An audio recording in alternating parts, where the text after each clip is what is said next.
सीधा रुख करते हैं दिल्ली से आ रही बड़ी खबर का, जहां पर सीबीएसई 12वीं के नतीजे घोषित। सीबीएसई 12वीं रिजल्ट जारी, छात्र खुश। 85.20% विद्यार्थी हुए पास। लड़कियों ने 88.86% के साथ बाजी मारी। चलिए अधिक चर्चा करते हैं। News head digital Aniruddh Sonone हमारे साथ जुड़ गए हैं। अनिरुद्ध, सीबीएसई बोर्ड परीक्षाओं का परिणाम घोषित किया जा चुका है।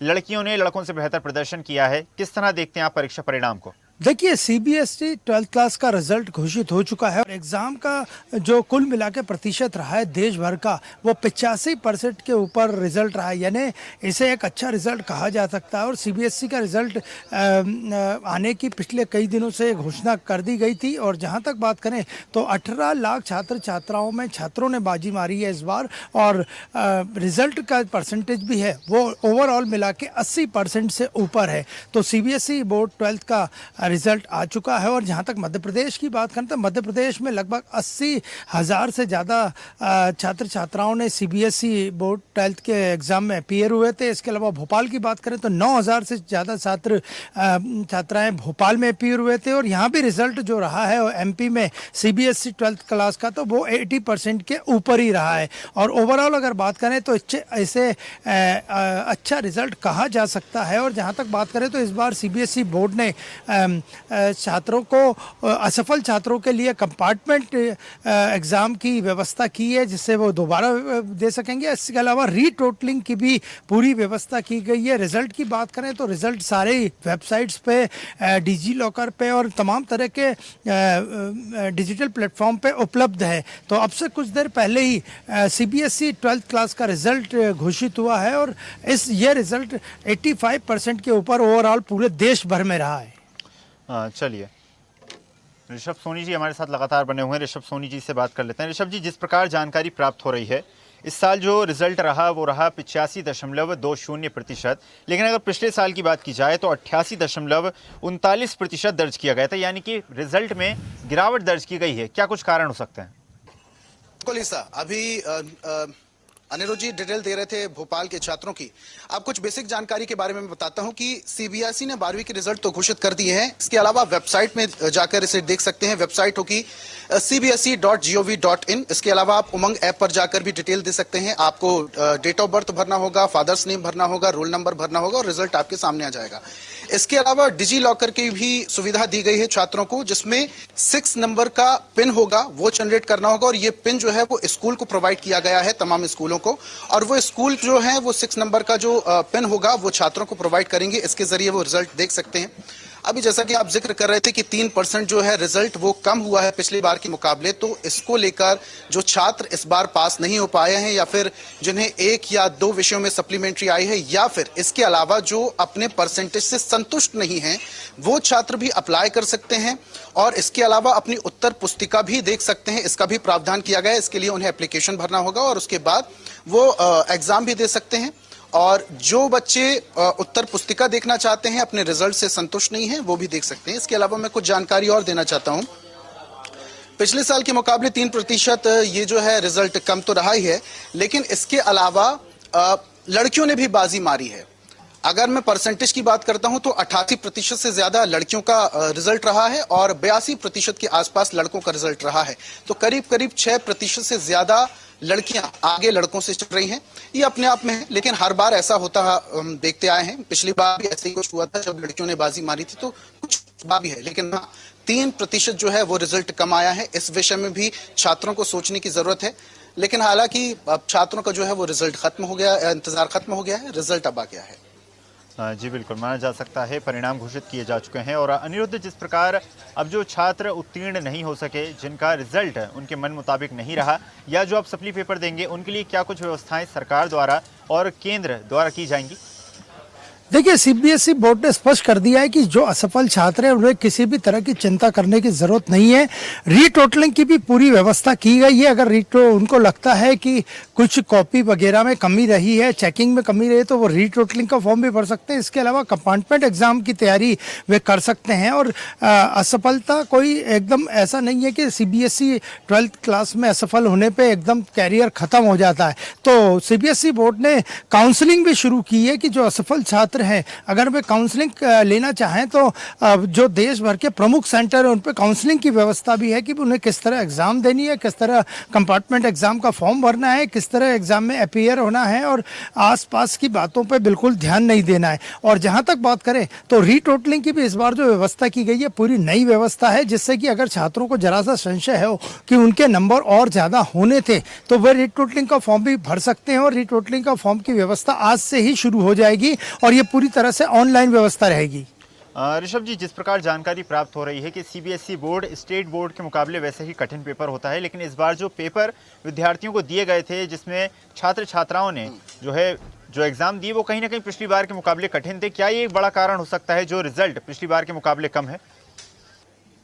अभी सर देखिए, पढ़ने वालों के लिए कुछ भी कठिन नहीं होता है, ये एक्सक्यूजेस हो सकते हैं और इसको लेकर शिक्षकों की भी प्रतिक्रिया हम देखते आए हैं। पिछली बार भी हमने जो कवरेज की थी उसमें भी सामने आया था और इस बार जब परीक्षा के बाद हम कवरेज कर रहे थे, दर्शकों को दिखा रहे थे, तो छात्रों का यही कहना था कि जिसने पढ़ा है उसके लिए एग्जाम कुछ कठिन नहीं था।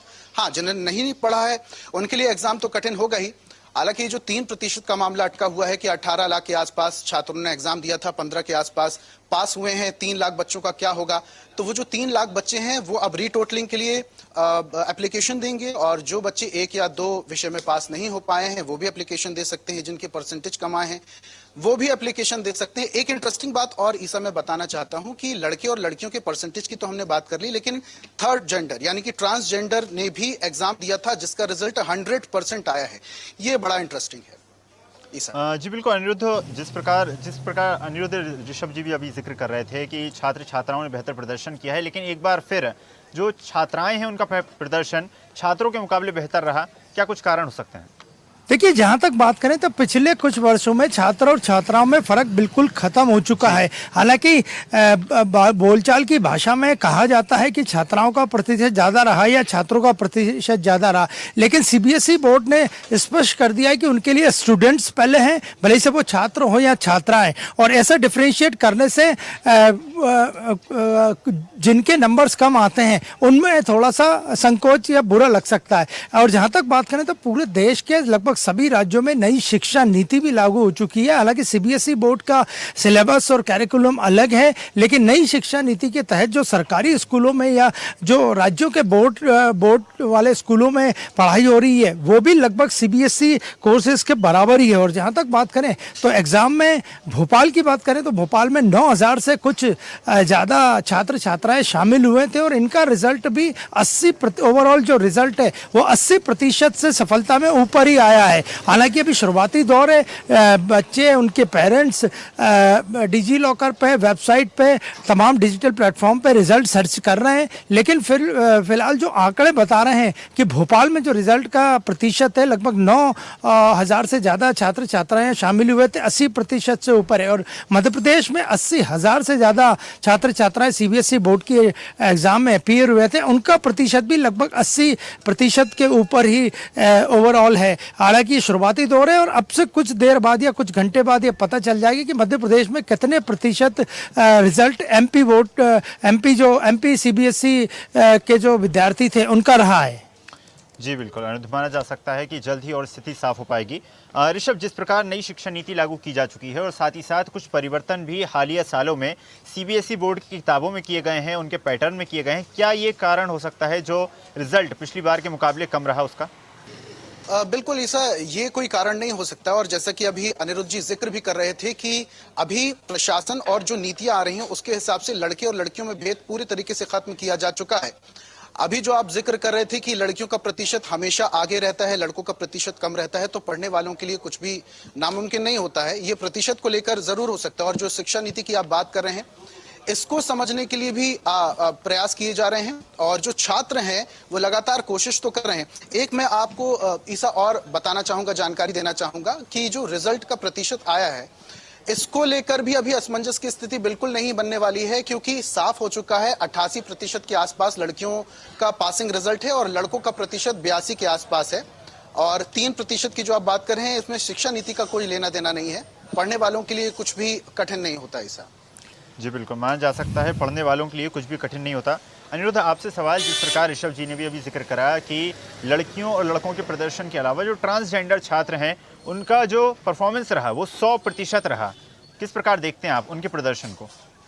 देखिए, इससे बिल्कुल जिस तरह प्रतिशत ट्रांसजेंडर्स का 100% रहा है, उसी तरह इसको नंबर भी 100 में से 100 ही दिए जाएंगे। और जहां तक बात करें तो पिछले कुछ वर्षों में न केवल सीबीएसई बोर्ड में बल्कि अन्य शिक्षा संस्थानों में, शिक्षा बोर्डों में, राज्यों के शिक्षा बोर्डों में सरकार ट्रांसजेंडर को पढ़ाई के लिए प्रेरित कर रही है। उनके सरकारी स्तर पर भी प्रयास हो रहे हैं। तो इस बार अगर ट्रांसजेंडर का प्रतिशत 100% रहा है, क्योंकि उनकी संख्या भी कुछ कमी होगी और इसे एक काफी सफल प्रतिशत कहा जा सकता है।